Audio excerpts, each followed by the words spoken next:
सभी श्रोताओं को मेरा प्यार भरा आदेश आदेश। तो पिछली कथा में आपने सुना गुरु गोरखनाथ और कनिफानाथ के बीच में वार्तालाप होती है। उसके बाद गुरु गोरखनाथ अपने गुरु मछेंद्रनाथ की खोज में त्रिया राज्य की ओर चल जाते हैं। जब वो त्रिया राज्य की सीमा पर पहुंचते हैं तो वे एक स्थान पर बैठकर ये विचार करने लगते हैं कि मैं अपने गुरु से जाकर किस प्रकार से मिलूं तथा उन्हें किस प्रकार समझा बुझाकर वापस लाऊं। जिस समय गुरु गोरखनाथ उस स्थान पर बैठकर ये विचार कर रहे थे, उसी समय कलिंगा नाम की एक रूपवती वेश्या अपनी सहेलियों के साथ वहां आ पहुंची।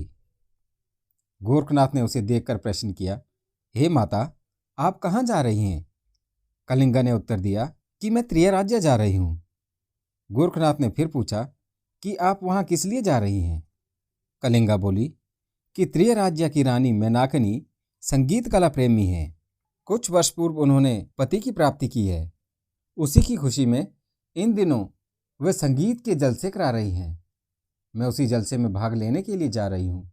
मुझे आशा है कि रानी मेरी कला को देखकर बहुत प्रसन्न होगी और मुझे पुरस्कार भी प्रदान करेगी।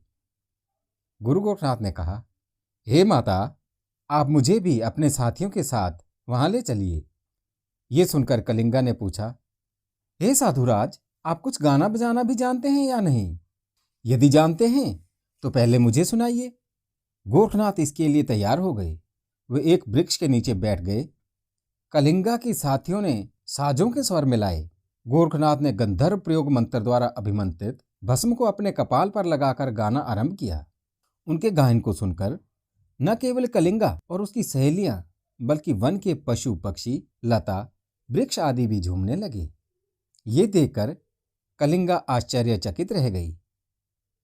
उसने गोरखनाथ जी से कहा, हे महाराज, आपकी गायन कला अद्वितीय है, ये मैंने देख लिया। यदि आप मेरे साथ मैनाकनी के दरबार में चलेंगे तो रानी आपका गाना सुनकर मुझे पुरस्कार अवश्य देगी। इसमें कोई संदेह नहीं है। कृपा करके आप मुझे अपना नाम बताइए और ये भी बताइए कि आप त्रिया राज्य में क्यों जाना चाहते हैं। गोरखनाथ ने सोचा कि यदि इसे मैं अपना परिचय दे दूंगा तो हो सकता है कि ये मुझे अपने साथ ना ले जाए। उन्होंने अपने नाम तथा उद्देश्य को गुप्त रखते हुए कहा कि हे माता, मेरा नाम पूर्वडाम है। मैं बाल ब्रह्मचारी हूँ। मुझे स्त्री की कामना नहीं है। इसके अतिरिक्त मैं सन्यासी और भिक्षुक हूँ। इसलिए मुझे धन संपत्ति भी नहीं चाहिए।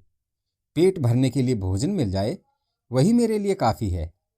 त्रिया राज्य कैसा है ये देखने के लिए मैं वहां जाना चाहता हूँ। कलिंगा बोली, मुझे आपको अपने साथ ले जाने में कोई परेशानी नहीं है, लेकिन वहां पुरुषों का जाना वर्जित है।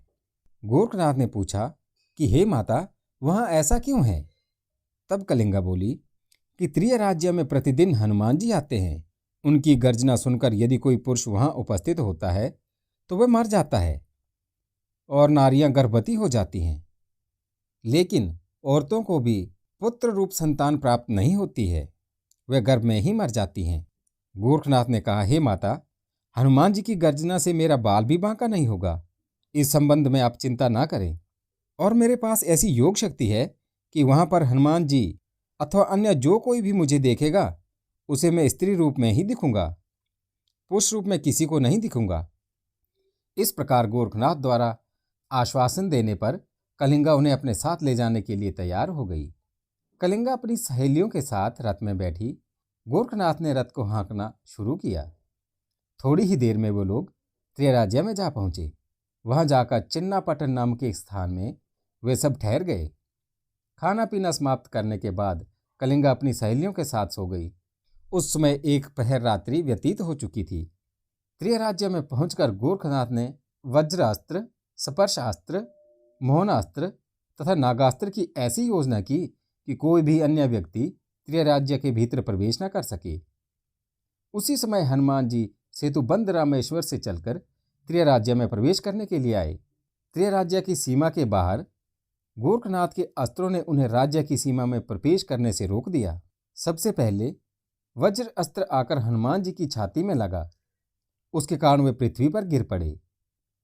फिर स्पर्श अस्त्र ने आगे बढ़कर हनुमान जी को पृथ्वी से चपटा कर दिया, जिस कारण उनका हिलना डुलना बंद हो गया। उसके बाद मोहन अस्त्र एवं नाग अस्त्र ने हनुमान जी को मोहित करके नागपाश में बांध दिया। अपनी ऐसी दशा देखकर हनुमान जी ने रामचंद्र का स्मरण किया। रामचंद्र जी उसी समय वहां आ पहुंचे।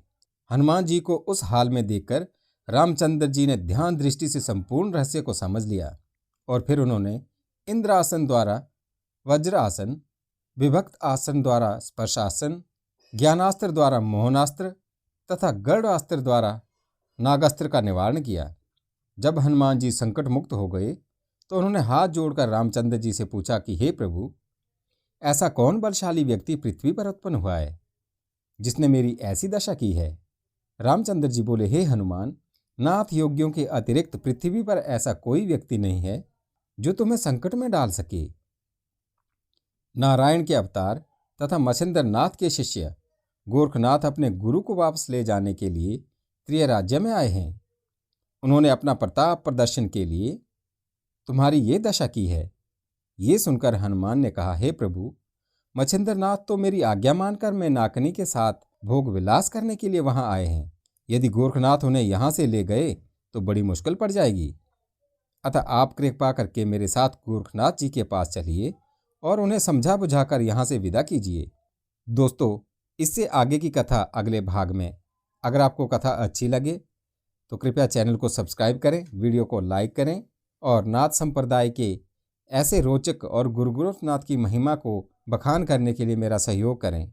आदेश आदेश। जय शिव गोरख आदेश।